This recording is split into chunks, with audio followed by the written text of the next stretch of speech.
حبیب صاحب، ایک طرف بیرسٹر گوہر صاحب ملاقات کے حوالے سے بتا رہے ہیں کہ آرمی چیف سے ملاقات ہوئی، معاملات پی ٹی آئی کے ان کے سامنے رکھے اور مثبت ملاقات ہوئی. پھر خان صاحب نے اس ملاقات کو خوش آئند قرار دیا اور پھر ذرائع سے اس کی وضاحت آ گئی کہ بات چیت کو سیاق و سباق سے ہٹ کر پیش کیا گیا.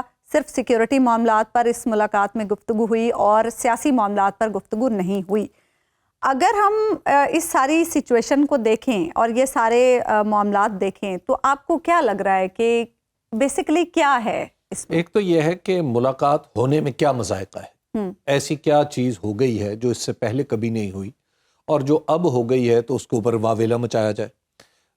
دیکھیے اہم ترین بات یہ ہے کہ ایک اور پوائنٹ بھی ہم ابھی سب کل تک بیرسٹر گوہر صاحب اس ملاقات کی تردید بھی کر رہے جی میں وہی عرض کرتا ہوں. ایک تو یہ ہے کہ یہ ہو گئی اور پھر تنہا کو بیرسٹر گوہر صاحب سے نہیں ہوئی، اور بھی دیگر لوگ موجود تھے جس کی تصاویر سب موجود ہیں، اور اس میں صرف ایک ہی پارٹی کے لوگ نہیں تھے، دوسری پارٹیوں کے لوگ بھی موجود تھے.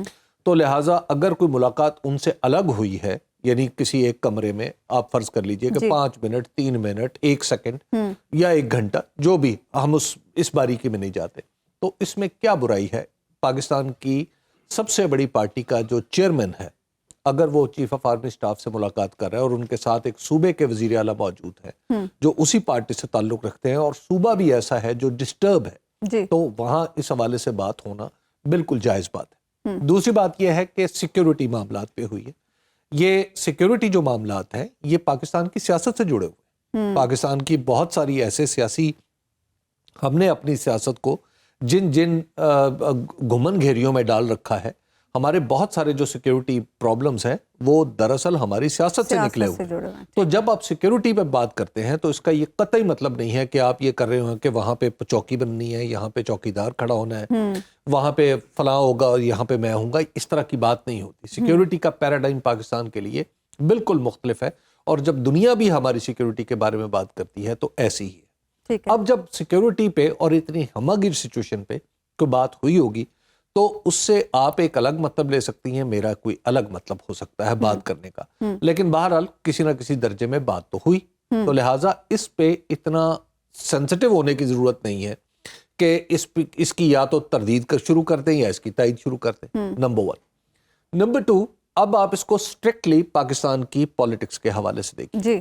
پاکستان کی پالیٹکس میں عمران خان صاحب یہ کہتے رہے ہیں کہ اسٹیبلشمنٹ کے ساتھ میرے معاملات ہونے چاہیے، اور وہ اس بات کا اظہار، شاید وہ واحد آدمی ہے پاکستان کی تاریخ کے واحد سیاستدان ہیں جو سامنے کہتے ہیں، جلسوں میں کہتے ہیں، انٹرویو میں کہتے ہیں، جیل میں کہتے ہیں، سب سے کہتے ہیں کہ جناب اسٹیبلشمنٹ کے ساتھ بات ہونی چاہیے کیونکہ ان کے ساتھ مل کے ہی ملک آگے بڑھ سکتا ہے.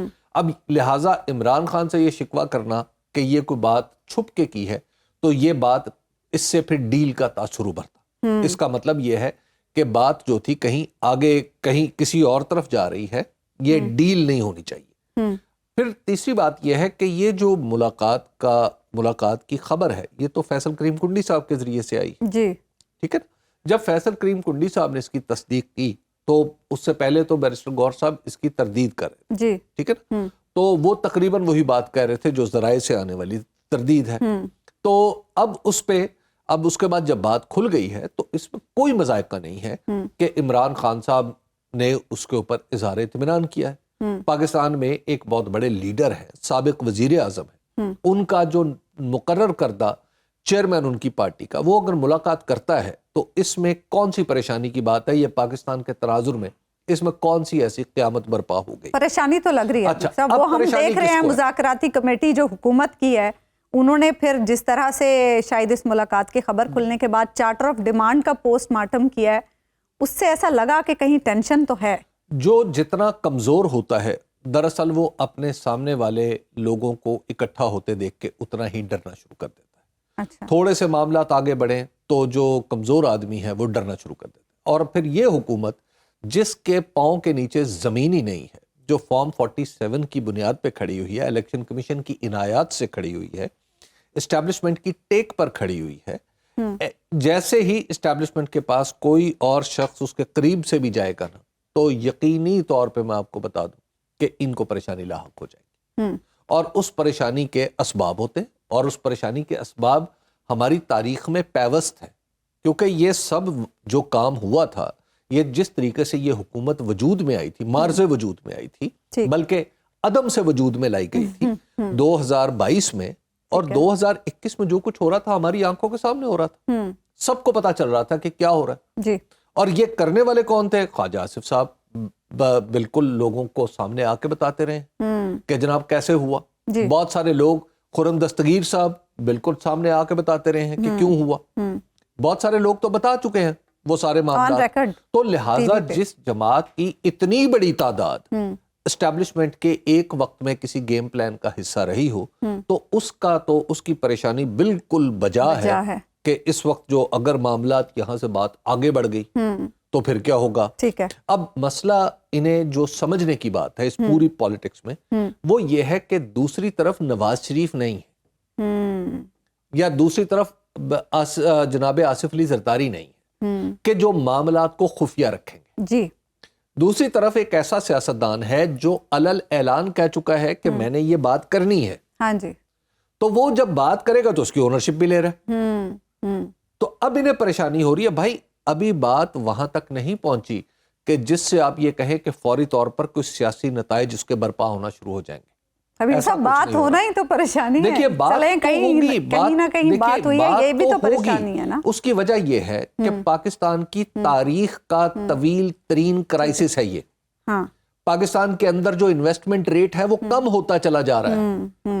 پاکستان کے اپنے سرمایہ کار انویسٹمنٹ نہیں کر رہے. ٹھیک ہے. پاکستان میں آئی ایم ایف کی مدد سے آپ نے یہ جو نمبرز ارینج کیے ہیں سب کو پتا ہے یہ کتنی دیر چلیں گے. ٹھیک ہے، صحیح ہے. تو ایسی صورت میں ہر وہ شخص جس کو پاکستان کے بارے میں کنسرن ہے اور جس کا سارا پیسہ پاکستان میں پڑا ہے وہ چاہتا ہے کہ پاکستان کے معاملات آگے بڑھیں.